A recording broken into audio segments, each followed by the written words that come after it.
Hello everyone, myself Supratim Ghosh and I am going to talk on the topic real life application of regression in economics. In probability and statistics, regression analysis is a collection of techniques used for modeling the relationship between a dependent variable, suppose y, and one or more independent variables, suppose x. We can think of these dependent variables as the outcomes we are interested in by predicting or understanding the way the independent variables act. The core idea behind the regression is to find a best fit function that explains how the dependent variable changes along the independent variables. This function can be linear, a straight line, or non-linear, a curve or more complex shape. By analyzing historical data and fitting this function, we can estimate the strength and direction of the relationship between the variables. Regression has many real life use cases like economics, finance, medicine, engineering, real estate, and marketing, etc. Regression analysis empowers economists to delve into the intricate relationship between the economic variables. By leveraging formulas and statistical techniques, we can not only understand the relationship between these economical variables, but we can also predict and make decisions according to it. Now, let's talk about some of the applications of regression in real life. Linear regression odyssey. One of the most common applications of linear regression is linear regression odyssey. This explores the linear relationship between an independent variable and a dependent variable. Suppose we say an independent variable called x and a dependent variable called y. Now we imagine we are predicting housing prices based on the square foot footage. Let the housing prices be y and the square footage be x. The formula for linear regression in this case will be y equals to a plus b into x plus epsilon, where a is the intercept, b is the slope, and epsilon is the error term that is used for capturing unaccounted factors. By analyzing the historical data on house prices and square footage, we can estimate A and B using techniques like least square. This allows us to predict housing prices for a given square footage, aiding in real estate decisions. Now, let's talk about multiple regression. The world around us is rarely linear. Multiple regression extends this framework by incorporating multiple independent variables that influence multiple dependent variables. For example, we'll take x1, x2, x3 as many independent variables and we'll take y as the dependent variable. Let's say we want to predict a country's GDP. Let that be y.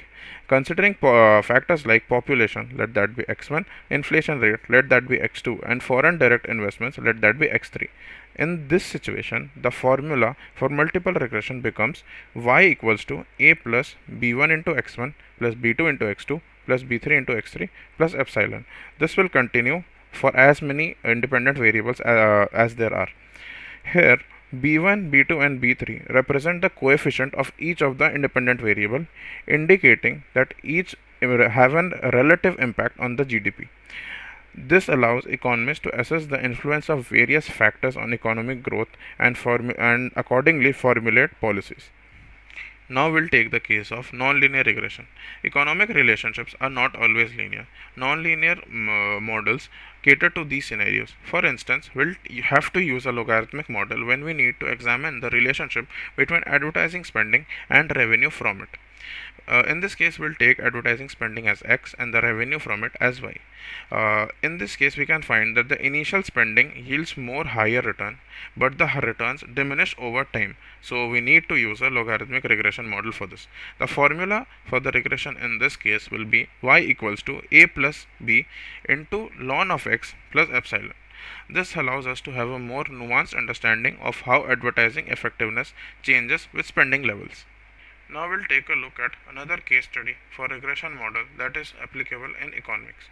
Imagine there is a central bank that is aiming to control inflation. Let inflation be y in this case. They can leverage regression analysis to understand the relationship between inflation and their key policy, which in this case is the interest rate. Let interest rate be x in this case. The central bank can estimate the relationship using linear regression model. The formula that we'll get from this model is y is equals to a plus b into x plus epsilon. Epsilon is the error count of the unaccounted factors. Y is the inflation rate. X is the interest rate, and A and B are estimated coefficients. The coefficient B tells the bank how much inflation is expected to change on average for a unit change in interest rate, that is X. In other words, A plus B coefficient indicates that an increase in interest rate leads to decrease in inflation rate and vice versa. This estimated relationship allows the central bank to formulate an evidence based monetary policy according to their needs. By adjusting interest rate, they can influence inflation and achieve their target inflation levels. For example, if inflation is running high in the country, then they can set a target, and the central bank can increase the inflation rate to dampen aggregate demand and slow down inflation. Although we talked about regression, so many regression models and so many regression use cases, but regression analysis is not without its limitation.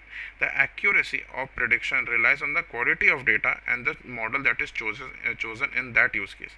However, by understanding its application and formulas, economists can leverage regression analysis as a powerful tool to navigate the complexity of the economic landscape, fostering informed decisions and shaping a more predictable future.